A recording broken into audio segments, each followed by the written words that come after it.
Welcome to Story Time with Chris James. I will now pick up right where I left off last week. It was odd to not see all the usual staff members coming to the coffee bar for their hourly dose. Hilda did come in and managed to not fall down. The madam came in, got a cup to go, and headed out the door. Pam couldn't help but feel as if the building was mostly empty. So many of the staff were out on personal missions, it almost felt the way it did back in July when she'd been trapped here during that snowstorm. She wandered down to Hildy's desk to check on any requests or notes or things she needed to look into. Hildy was sitting up, and she was awake. Pam looked at her. "Miss Bogus, here are your messages for you today." Pam noticed Hildy wasn't wearing any shoes. Hildy noticed Pam noticing her footwear, or lack thereof. "I loaned my shoes to Hilda so she wouldn't fall down any more.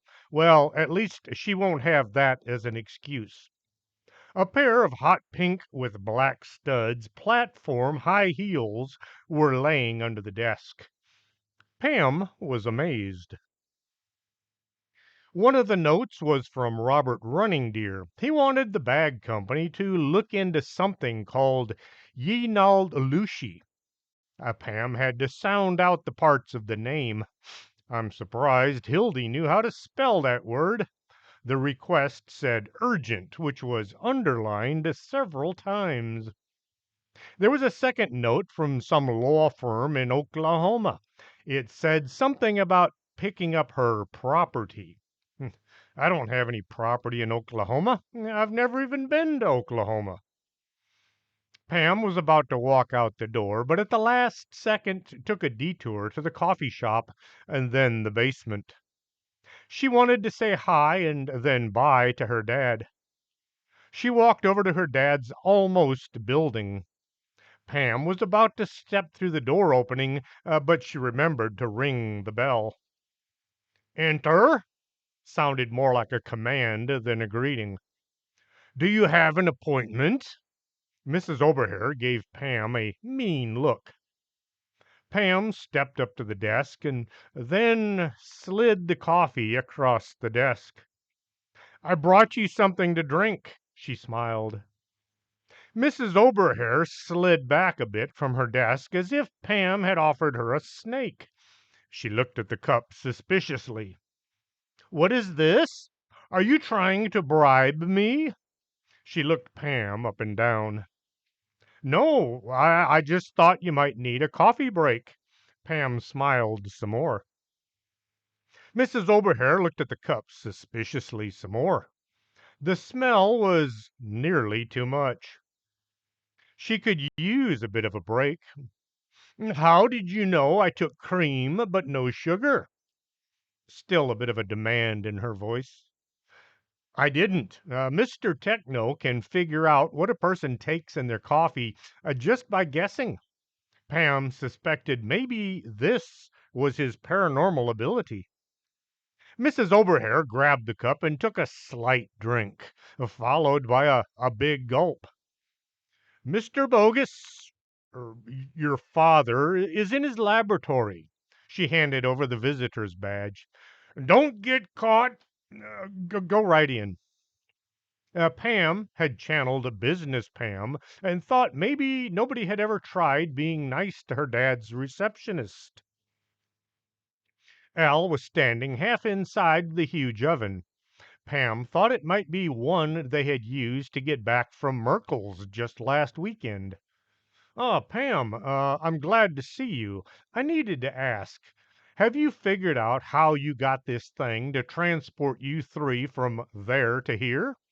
He was getting in further and further, poking around to the back of the oven. "Oh, we just crowded in, and then Belle asked how to make it go." Pam thought hard. "No, I asked her how to make it go, and she said I should know, more of that thinking she was actually getting good at." The door closed. We moved around as much as we could, and when the door opened, here we were. Al looked long and hard into the oven. He scratched his head as if this might make his brain work harder. I can't figure it out. I was hoping to have the problem solved before Doug got back from Tierra del Fuego. Pam was shocked hearing mention of that place again. What's he doing down there? Ah, some guy is claiming there was some kind of a portal to another world. He said he stepped through and found a land filled with giant animals. Al looked at Pam. It sounds like one of the weird places you managed to wind up on occasion. Pam was shocked to find out that her dad knew about some, if not all, of the weird places she had been. You know about the time I visited Bigfoot's home? Yes, I do know. I don't know the details, but Nathan did tell me you had quite an adventure. Pam could only stare at her dad. Al looked back at Pam. Are you that shocked your father is keeping track of your life? No, I'm shocked that you call Mr. Armstrong by his first name. Pam knew no one but his close friends, and nobody at the bag considered themselves to be even a distant friend, called the semi-licensed investigator by his first name. How do you two know each other so well? Well, Nathan and I were in the... As Al was talking, a dog came running over to them. It came through the door opening and followed the soon-to-be hallway over to the secret room, where it just barged right in without knocking. Pam looked at this odd-looking beast. It was mostly brown with white spots here and there. It seemed like one ear hung down farther than the other. He was holding a piece of paper in his mouth. The dog began jumping up, hitting Al with his front feet. Al nearly fell over. Okay, whose dog is this? Al smiled and then looked around for the owner. Mrs. Oberhair was busy flipping through her book on suspicious animals. The dog kept trying to shove his head into Al's hand. Oh, I guess he wants me to take this note. The paper finally came out of the dog's mouth, minus about half of its contents. It was a note from Hildy. It says, oh, this is meant for Hilda. Oops. Shouldn't have read that. Al quickly folded the note in half to keep its message from the public. Well, at least Pam. Hildy came running down the stairs where Pam's office used to be. The new staircase zigzagged back and forth as it descended the 20 feet to the floor. Her bare feet made a slappity slap sound as she came. Rex, Rex, you went the wrong way. You're supposed to go upstairs to my sister's office. She had to stop at Mrs. Oberhair's desk and begin answering questions. At long last, Hildy came walking over and knocked on the wall next to the secret room sign. Sorry about that. I'm trying something I read about in Messenger's Weekly. The dog was still trying to jump into Al's arms. Pam couldn't help but stare at this woman she had considered to be nothing but a slacker from the day she, we all know how the bag company works, hired her. Al was about to hand the note to Hildy when Rex took off, running up the original staircase. He made toenail clicking sounds as he headed to parts unknown. Hildy ran to try to catch up with him, making more slappity slap sounds, not wanting to have to search the whole building for him again. Al handed the folded paper over to Pam. Maybe you should run this upstairs to Hilda. It looks important. The paper was dripping with dog saliva.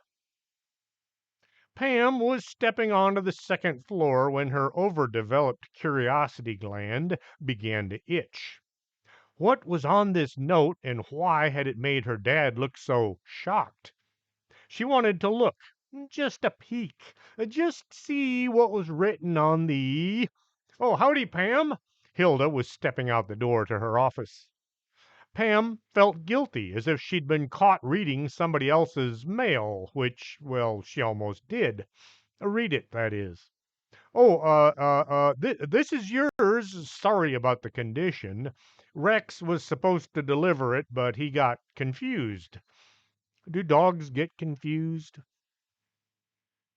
Hilda read the note, and her cheeks grew red. Oh, wow! She quickly shoved the note into her purse. She looked over her shoulder to be sure nobody was looking over her shoulder. Rex came running up the stairs, something held in his mouth, and he disappeared up to the third floor. Me and Hildy are heading home for lunch.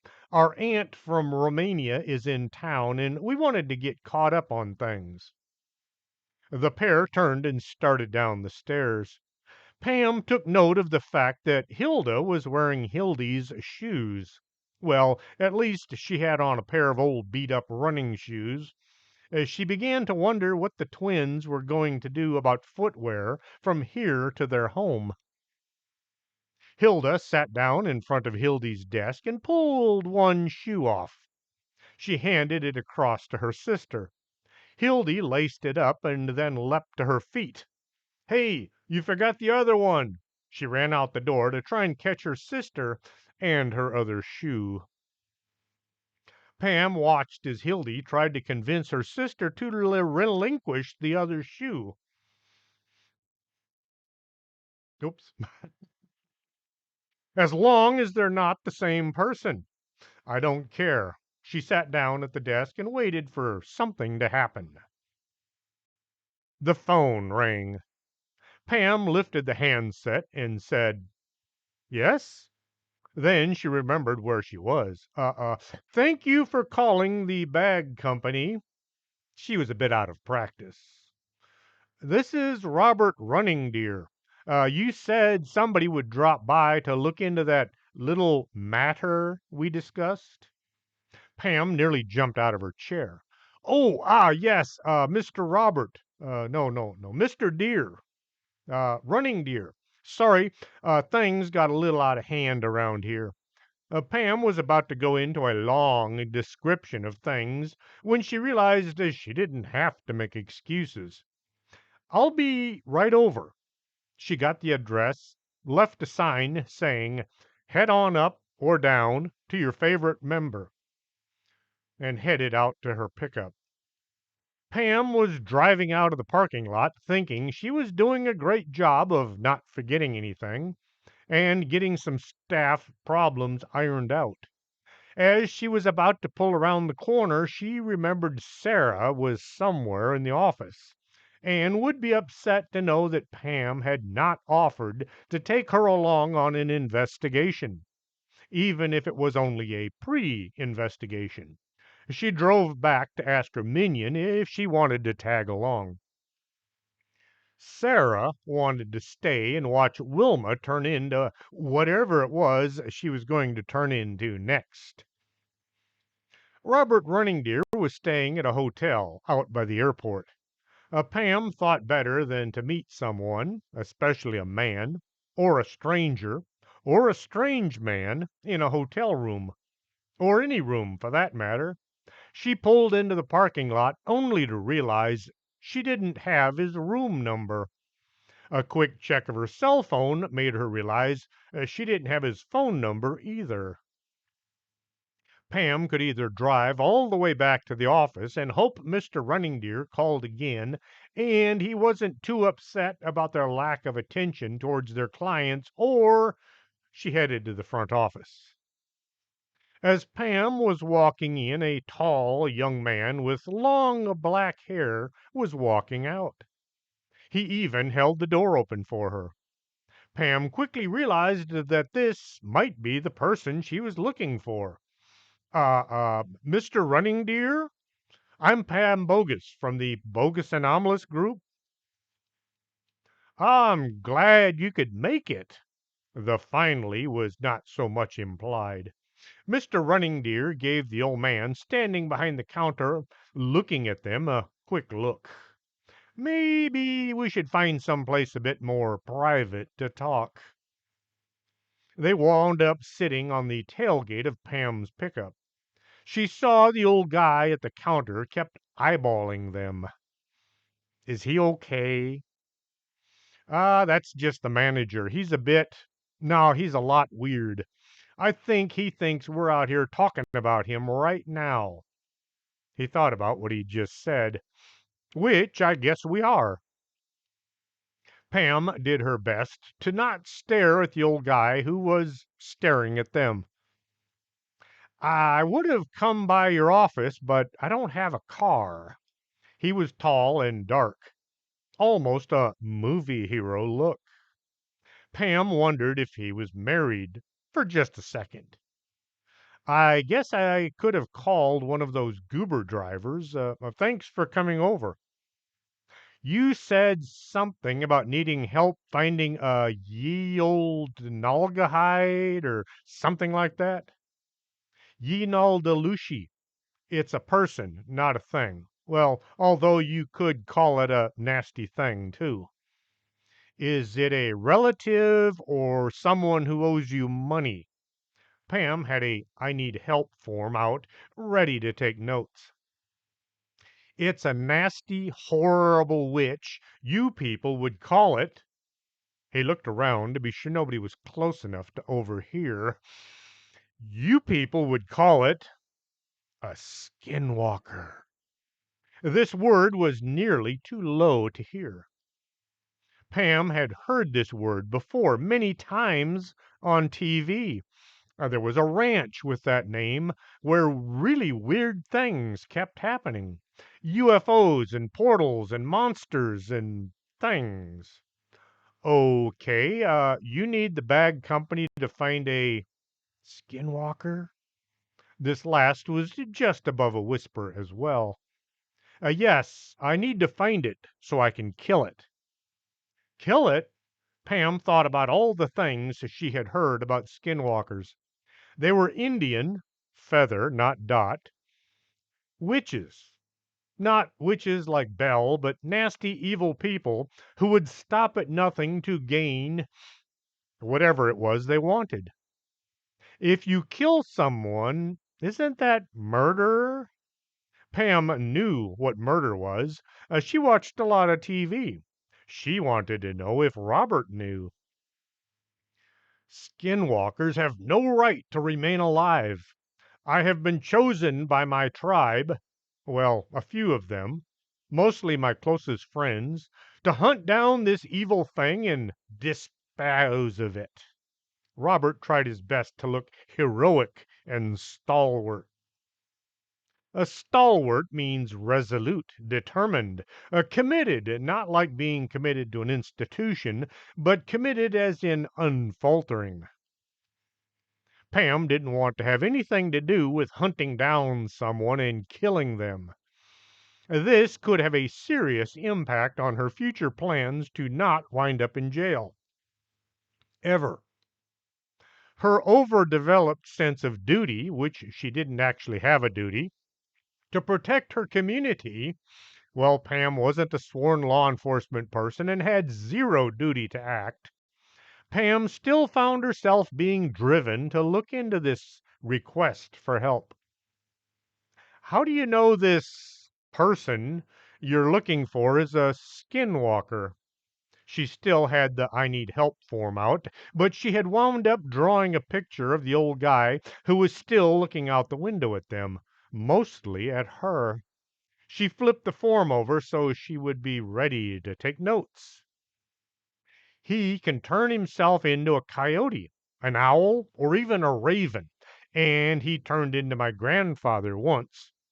Robert was loosening up a bit now that Pam was hopefully going to help him. Have you seen him change into these things, or is this all just a supposition on your part? Robert was now feeling less optimistic suddenly. I've I've seen things you wouldn't believe, and No, I never actually saw him turn into anything. He was beginning to think maybe he should have stayed home. Pam was beginning to wonder if a skinwalker was running around her town. We all know it's not hers, as in, she doesn't own it. It may be a small city or just a big town. No one is sure. No one knows who actually owns the place either. Probably some of the citizens who are paying for everything, like community property. Try this again. Pam began to wonder if just maybe there was some kind of a horrible monster running around her community that might need dealing with. Since the police department didn't deal with anything paranormal, this left just the folks at the bag company to keep the place relatively monster free. Some monsters were allowed to run around as long as they didn't eat too many people, like Stanley Varkolic. It wasn't his fault he was a werewolf, and Mr. Techno would have to find somebody else to supply him with all the weird things he put between two slices of bread and called a sandwich. Pam made up her mind. I'll tell you what. We'll look into your request and see if this person is, in fact, a dangerous, nasty creature. If he is, then we'll call in the proper authorities. Pam had no idea who she would call, and then let them do what they'll do. Robert began to think just maybe he would succeed in his mission. Do I need to sign anything? Pam held out the form and showed him where all to sign. I'll need some information from you. She put the form away and pulled out her notebook. What is the man's name who you think might be a skinwalker? Robert pulled out his own notebook and began flipping pages. We believe his name is Gilbert Standing Mule. We passed his name on to our village elders, but they just, kind of laughed at us. Okay. Pam made a note of the name. Do you have a description of what he looks like? He's about my height, maybe a little heavier, maybe a lot heavier. Robert held his hands out to each side to show just how heavy this guy was. He has relatives here in town. Pam wrote big and tall in her book. Around what time would this person, when would Standing Mule have arrived in town? We don't really know. One day we started noticing there wasn't as much pain and suffering around town. This was when we discovered he was gone. What should we look like for so we know we have a skinwalker?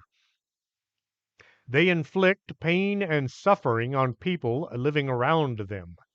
Robert was flipping back and forth through his notebook, trying to find anything else of use.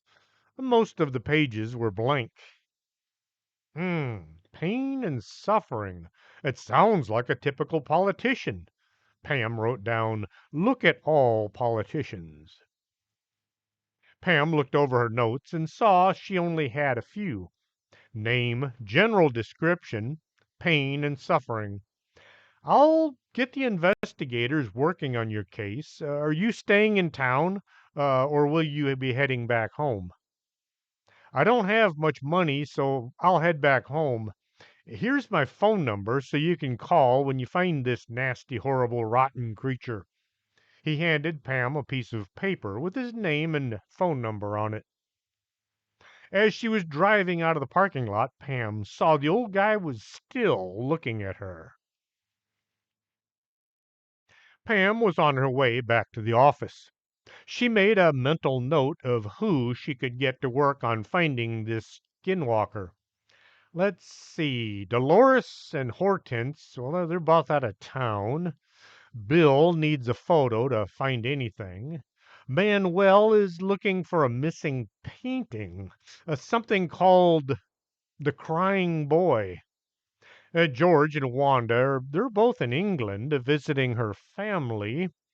Pam hadn't even known Wanda was from England, seeing as she hadn't moved or said anything for most of the time Pam knew her might have had something to do with this. As she was driving, Pam noticed a man standing on a street corner. He had a cardboard sign that said, "Need money for car payment." He was standing next to a Mercedes.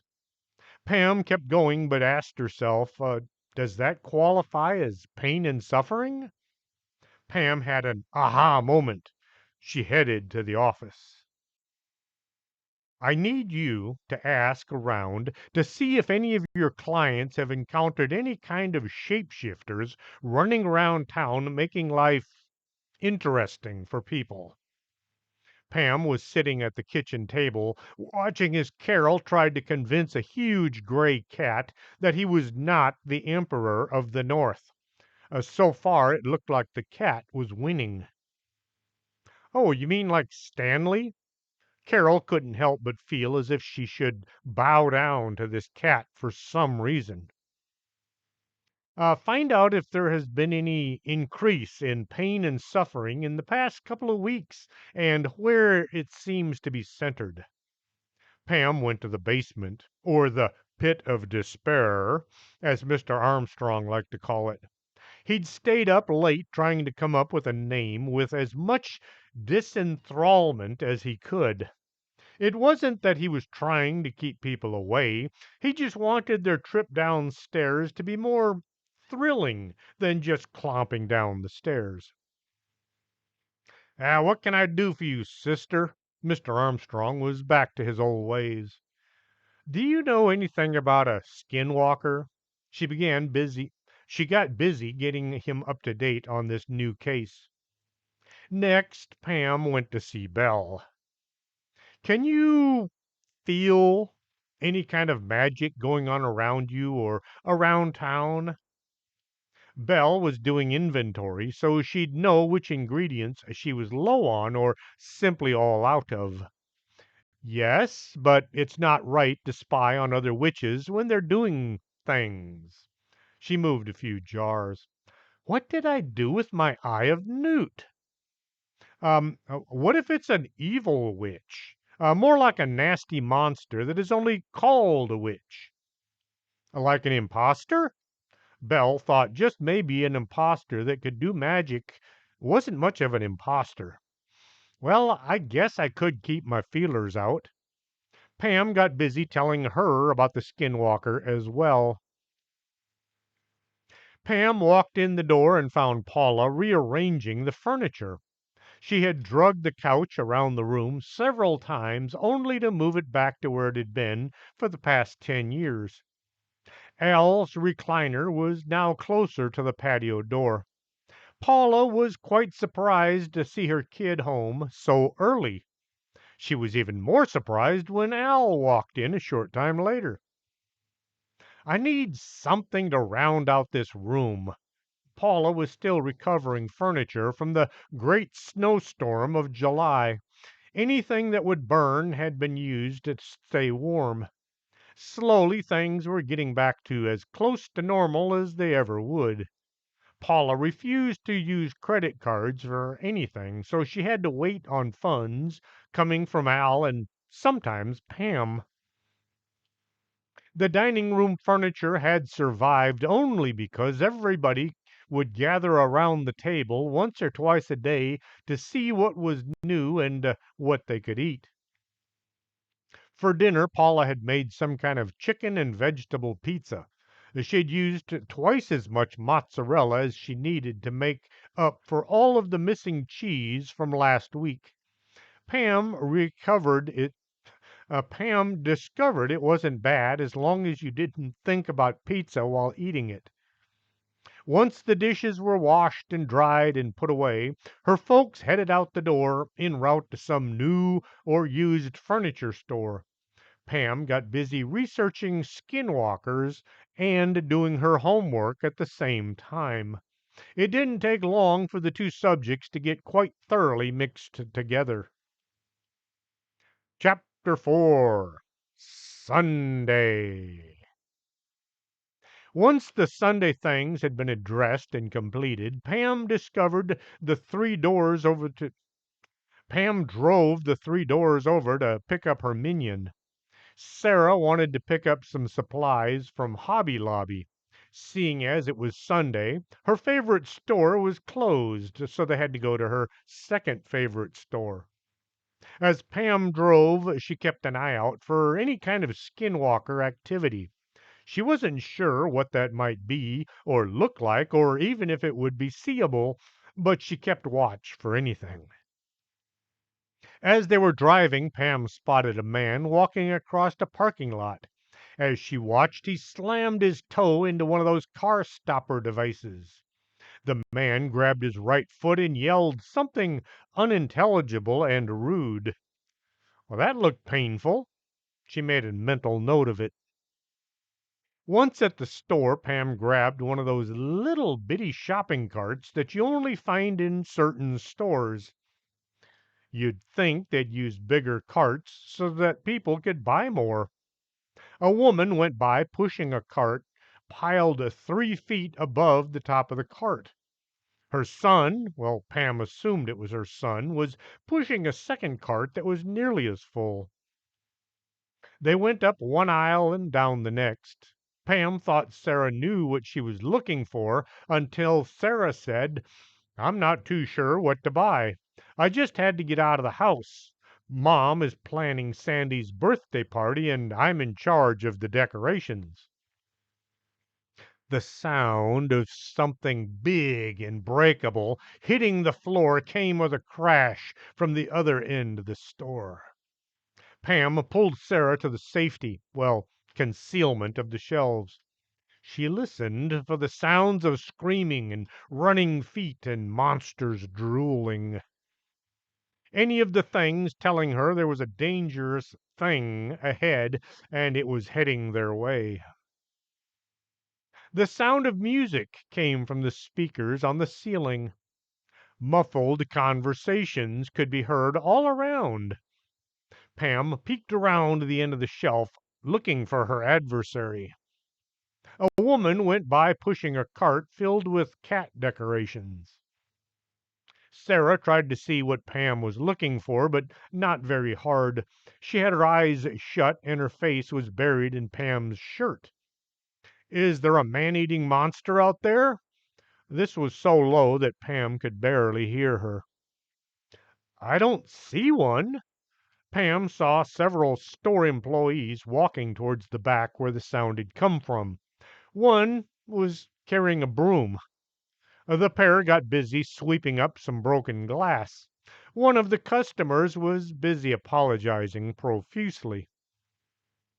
"It looks like just an accident." Pam kept watch just to be sure.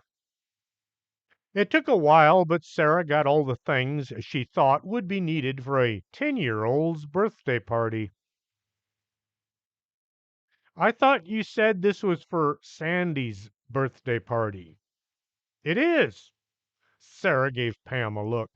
"What, you think I'm being nasty to my sister?" She already knew the answer. Pam just gave her the same look she had used on Wilma. "Okay, I'll put everything back and I'll get some more age-appropriate stuff." Age-appropriate as in an 18-year-old young lady. As they walked out to her pickup, Pam was thinking she had this soon-to-be-an-adult thing down pretty well. Have you picked out a gift for your sister yet?" Paula was surprised when Pam walked in and the sun was still up. She thought that just maybe her eldest and youngest and only child was about to become an adult. She had to quickly turn away to hide her tears. Chapter 4. Monday.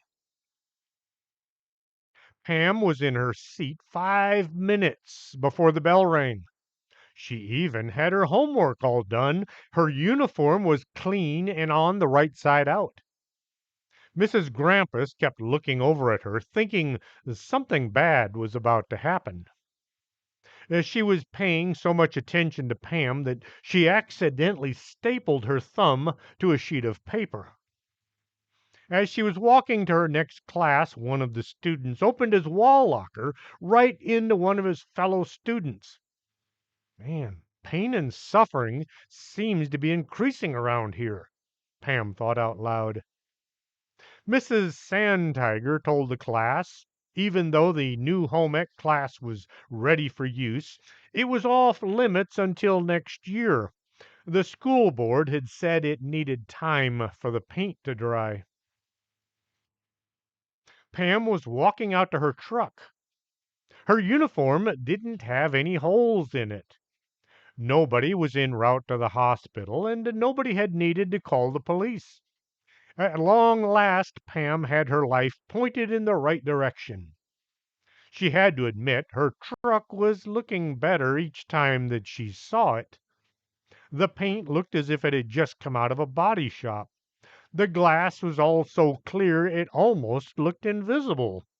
She still had no idea why it was doing this, so she decided this was one thing better left off ignored. The office was mostly empty. Dan and Sharma had already set out driving to Kentucky for the paranormal event. They were taking the old destroyed RV. Pam got to wondering what kind of mileage did a ghost of an RV get. She remembered that camping trip with her folks. Their RV had gotten about 8 miles to a gallon. Al had considered taking it back to the rental agency, but they were already over halfway to their destination. Paula drove over to the business strip just to have a look see if maybe any of the stores had been rebuilt yet. All along the curbs were huge piles of construction, or rather destruction, materials. A few stores looked as if they might be open. She pulled into the parking lot. One store had a sign proclaiming they sold used car insurance. Not insurance for used cars, but car insurance that was used and now being offered at a reduced rate. No, thanks. Paula kind of knew a scam when she saw one.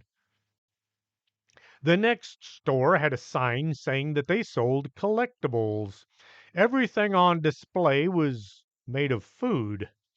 How do you collect something that's going to spoil in a few days?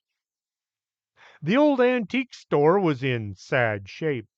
It was close enough to falling down that it would probably only take one well placed hammer blow to bring level with the parking lot. All along the walkway sat things that had survived the snowstorm, the meltwater from the storm, and the past 7 months without being stolen. There was a table piled high with books. Most were romance novels that should have been used for kindling instead of entertainment. There was a pile of clothing that was destined to come back into fashion in the next decade or so. Bottles were everywhere. Either the proprietor had a drinking problem or people had been selling bottles to the owner for years. A rocking chair caught Paula's eye. Actually, it caught both eyes at the same time. It was a bit beat up looking. The cushion needed replacing. The price was very attractive. It said $20 as is. There was a guy sitting on a folding chair next to the door, or what was left of it. He was covered with dirt, his hair was a mess, and he looked like he was either the new owner or some homeless guy who had just wandered over. "I'd like to buy this chair." Paula pointed to the rocking chair in case the guy didn't know which one she was talking about. It was the only chair other than the one he was sitting in. "That'll be $200 plus shipping and handling." Paula looked at the price tag. "The tag says $20. Who you going to believe, me or your lying eyes?" "Oh, well, have a nice day." Paula turned and walked back to her vehicle. "Oh, wait, You mean that chair? It's $100 plus shipping. I have an SUV, so I won't need it shipped or delivered. Paula just casually pointed to her means of transport. The tag still says $20. Bob Banderilium didn't want his one and only sale for the day to walk or even drive away. Okay, okay, I'll take $45, not a penny more. Paula just stared at him. She amped up her unhappy mother look. Bob suddenly felt as if he'd been caught doing something by his mom. Okay, $20, and I forgot my glasses. More of that motherly look. $20, and it's yours. Paula handed over the cash and then hoisted the chair up in the air. She was stronger than she looked. Having raised Pam, or at least watched as a little girl turned into a woman, Paula shuddered at the thought. Paula had to use muscles most people didn't ever have. She set the chair on its side in the back of her SUV and then headed to the next part of town to see about arrangements for the coming party. After driving around all the places she needed to visit, Paula arrived back home. It was still a bit early, so she dragged the rocking chair back and forth across the living room until she found just the right spot. The cushion had wound up laying in the driveway, and then it found its way into the trash can. Paula made herself a cup of hot tea and then sat down to see how the chair felt. Surprisingly, it felt as if it had been made just for her. The seat fit her to a T. Paula got to thinking about how her little girl was about to join the ranks of the adults. This brought on a feeling of sadness. Paula found the photo album and resumed her seat. She began flipping through the pages. There was Pam in a diaper. Those little yellow butterflies had done nothing to alleviate the smell. All the usual little girl slowly getting bigger photos were there for her to admire and ponder over. Was that really a good idea to allow her to sit on the back of a lion? The next bunch of images were from back when Pam was about to head off to school. Paula had soon Paula had stood outside the classroom, watching to be sure that the teachers didn't do or say anything untowards for her little girl to handle. There were photos from all the birthday parties and all the Christmases, vacation trips to far off and distant places, places like the Paranormal Museum in El Paso. Paula had to stop and track down a box of tissues. One of her favorite photographs was of Pam when she was 10 years old. She had her hair in braids and she was wearing a pair of too big overalls because Pam had decided that she was going to be a farmer. The backyard was taking a beating, but so far nothing edible had grown. Pam was sitting at the table, coloring outside the lines. Paula just sat and stared. Sometimes I wish she would never grow up. Paula kept looking at her little girl, who was about to become a young woman in just 6 days. I just wish I could have her as a little girl once more. Paula felt drained. She looked at the clock to see if it was time to start dinner. Hmm, I still have some time. Maybe just a quick nap. Pam took the new entrance that led down into the basement. She stopped at Mrs. Oberhair's desk and was handed her pass without too much drama. The receptionist felt that she had to keep up appearances. Al was once more halfway inside the oven, trying to get the thing to transport him somewhere, anywhere. Where do you want to go if you do get it to work? Pam got to thinking. Belle had had no idea where she was going when she crawled into that oven. but they had all wanted to get back to the bag office from the MIB's secret underground base. Did intention have anything to do with it? Al pulled his legs in the door. You said the door slammed shut and you found yourself under Merkel's. I want to try that. You want to go to Merkel's? No, I want you to slam the door shut as soon as I get situated. He laughed at his idea. If I'm not home in time for dinner, tell your mom I'm really busy. He got situated. Pam hoped she was doing the right thing. She slammed the door. After a few seconds, she opened the door once again. The oven was empty. I hope he gets back sometime tonight. She went to tell Mrs. Oberhair her boss was out of the office. Hildy handed Pam a handful of notes. One was from some guy wanting to sell her extended warranty on her truck. She crumpled it up into a ball. Another was from some prince in Ethiopia wanting to talk to her about some distant relative who had died, leaving her a huge inheritance. She crumpled this one up as well. There was a note from some law firm in Oklahoma. It said something about an insurance policy in her name. Right. Pam crumpled this one up and added it to the others. The same law firm was also inquiring when she, Pam that is, might come by and pick up her things. There was a note from PDD. It said, Need your help. Call me. It didn't have his name anywhere on the note, but Pam knew it was from Detective Mark Slot. PD didn't do paranormal. No one else at PD would have used that second D except for the detective. Pam went outside to use her cell phone. The phone was answered after the first ring. Miss Bogus, it looks like we have another one of your cases. He sounded muffled, as if he was trying to speak without being overheard. Can you meet me at Coughing Man Drive, a block from the hospital? You'll see my unit. Okay, I'll be right over. Can you give me a bit of a hint as to what you have? If I knew, I'd tell you. Like I said, it's one of those. Pam got in her truck and headed for the hospital. There were a few empty lots all around the hospital.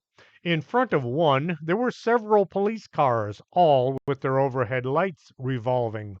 They were all parked in such a way as to tell people something important was going on. Pam had to park a block away and walk. The officers had strung up that yellow plastic crime scene tape so nobody could get close to whatever it was they weren't supposed to get close to. No one was inside the tape doing crime scene things. Lieutenant, you called? Pam kept looking into the empty lot, trying to see what was going on. Yes, one of our officers was driving by when he saw that. The detective pointed to a lump laying in the middle of the not completely empty lot. Pam tried to see what it was from the edge of the yellow tape. There was some whitish fur with maybe some brown fur surrounded by greenish grass. Well, the grass wasn't all that green, but it was a different color than the fur. She wished she had some binoculars to get a better look. Seeing no binoculars hanging from any of the officers' necks, Pam decided she was going to have to get closer. My cat's trying to steal the microphone. She stepped over the barrier tape, and none of the police officers objected or volunteered to go with her. She tried to channel her inner world leader Pam, but found her meek Pam kept getting in the way. The lot wasn't that big, but it felt as if Pam had been walking for a long time before coming to a dead goat. A dead goat? PD had called her to come look at a dead animal? Hey, it's just a dead goat. What's the deal with that? Pam yelled to the detective, who was all of 10 feet away. Look closer. There isn't a drop of blood anywhere, including inside. Detective Slot wanted to turn this case over to the professionals and get out of there fast. Pam wanted to roll the goat over and have a closer look, but touching dead things was amongst the top 5 things that she didn't want to do. The top thing was being a dead thing. She looked around and found a stick. It was big enough to move the goat that was quite thoroughly stiff. Nothing jumped out at her. She tried to see if there was anything she might be missing. There was one puncture wound in the neck, but that was it. "Any questions?" Mark Slot asked. Pam was about to run through several that she could think of when she heard him whistle. The detective put one hand in the air and made a circling motion over his head. The officers all responded in less time than it took to say this. Several grabbed the yellow tape and began rolling it up. Well, wadding it up and into a handheld mess, which went into the trunk of one of the cruisers. One of the officers accidentally slammed the trunk on his fingers. He said a lot of words you're not supposed to say in public until one of the co-workers managed to get the trunk open. More pain and suffering? In seconds, all the officers were gone, along with their vehicles. Pam was all alone with nobody to ask her questions of. Just one very dead goat. Pam wondered if at some time she had stood close to maybe forensics Pam, or maybe biology expert Pam, while running around the Mall of Doom. If this makes no sense to you, you'll have to go back and read The Bag Company Lost in Time. Answers will be found. Pam had discovered over time, after being exposed to world leader Pam as well as barista Pam and business Pam, she now had somehow absorbed some of each of their unique talents. Her ability to think of things that made sense had improved. Her coffee making was almost close to techno when he wasn't at his best game. Her decision making hadn't suffered from world leader Pam. World leader Pam could lead, but had difficulty making decisions. That is, until she'd spent time with Pam. Pam hoped world leader Pam was discovering some improvements as well. Just the other day, Pam had accidentally downloaded a virus on her computer. Instead of freaking out, she jumped into the settings and eliminated that nasty bug and sped up her processor at the same time. Geek Pam was also having an effect on Pam. She stood there staring at the dead goat. It lay there, not staring at anything. Pam waited for something to pop into her mind. She waited a while with nothing popping. Who do I know that I can get to do an autopsy on a goat? Maybe Mr. Techno or Mr. Armstrong or maybe even Carol Munchausen. She was able to speak to the yard goat. Maybe she knew something about their inner workings as well. Should I call one of them to come here or? Pam got in her pickup and drove it over close to the corpse. With the tailgate down and only a few feet away, she gently tried to lift the goat using one horn without touching it too much. She got the head up off the ground, and that was about it. She placed one hand on the other horn and tried again. The goat did not come up off the ground, but it did move just a bit closer to her truck. This thing must weigh. Let's see. The average goat can weigh anywhere from 50 to 300 pounds. She looked closer at the goat. Not 300, that's for sure. Maybe 50 pounds. Pam thought just maybe she could get a 50-pound goat into the bed of her truck. Where are all those big officers when I need one? She caught movement out of the corner of her eye. Sergeant Hildenpfeffer was driving along when she spotted an illegally parked vehicle. It only took her a second to recognize the pickup as well as the driver. Oh, no, not another one of those paranormal messes. She could see Pam was trying to lift something into the bed of her truck. Flipping a mental coin, Nancy had to admit her stripes did come from spending time with those people. With her inner voice yelling for her to drive away, Sergeant Hildenpfeffer went to see what was going on. She would have known about the goats sucked dry of blood had any of the officers involved put out anything on the radio. All their communications had been by cell phone text, so Nancy had no idea it was one of those.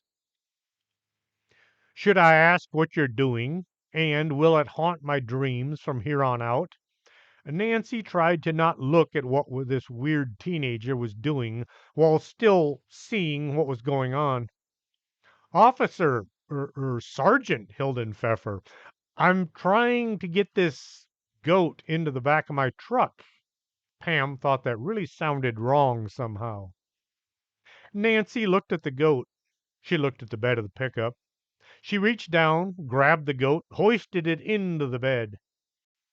Don't tell anybody. I don't want to know.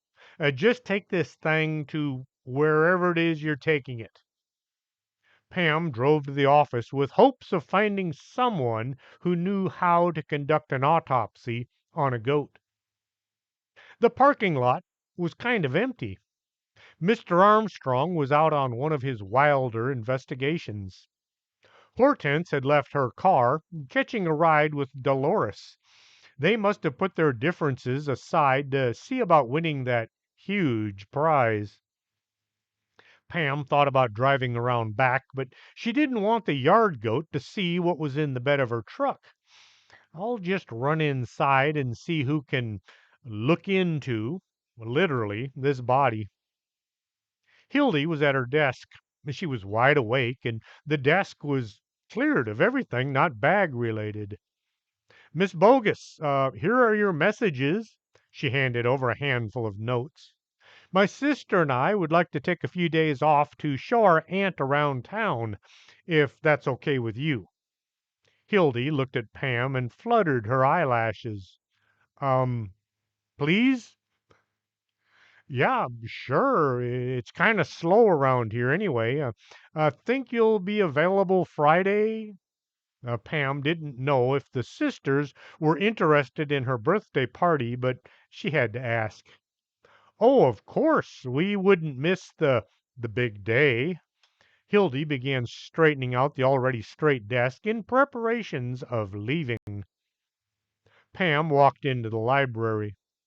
Mr. Techno, do you know anything about goat anatomy? You're not thinking of doing anything to the yard goat, are you? No, no. I have a dead goat in the bed of my truck, and I need to know why it's dead. Pam hoped that came out right. Goat anatomy is way outside of my training. You need either Barbara or Belle. They teach that kind of thing in the Girl Scouts. Eddie saw the look on Pam's face. Yeah, we have a bit of an unusual scout troop. Pam went to see if Barbara was in her office. She liked Belle and all, but sometimes it was hard to know if the witch actually knew what she was doing or talking about, or she was just making things up as she went. Knowing the witch, she just might bring the goat back to life, which would be just too creepy. Barbara had been on the second floor for most of the time Pam had worked at the office. She moved to the third floor one day for unknown reasons. Well, unknown to all but her. She moved to the basement when she'd heard about Mr. Gigante running a gym down there. Even though it was for ghosts, she joined in, seeing as the floor space was almost always empty. Well, empty as far as she could tell. Pam knocked on the door. Oh, Pam, I was hoping to see you. I have to run out of town tomorrow. I should be back for Friday. She gave Pam a smile. What can I do for you? Pam told her about the goat. Barbara was holding a huge knife in one hand, some unidentifiable organ in the other. Nope, not a drop of blood anywhere. Barbara dropped the goat part next to a few other parts she had already cut out. The only wound I've found is that one puncture near the neck that goes most of the way through this animal. Pam had spent most of the autopsy watching the sky or cars driving by. People driving these cars were all somewhat surprised to see a goat being dissected in the parking lot of the bag office. The tailgate of her truck was now covered in goat parts. Barbara poked around inside the animal some more. And there are no flies anywhere, inside or out, either. She poked the fur a bit. You know what you're dealing with here. This looks like a chupacabra attack. And with that, I am going to take a break. I will return next week with more exciting installments of the Unhappy Birthday. Until next week, this is Chris James for Storytime.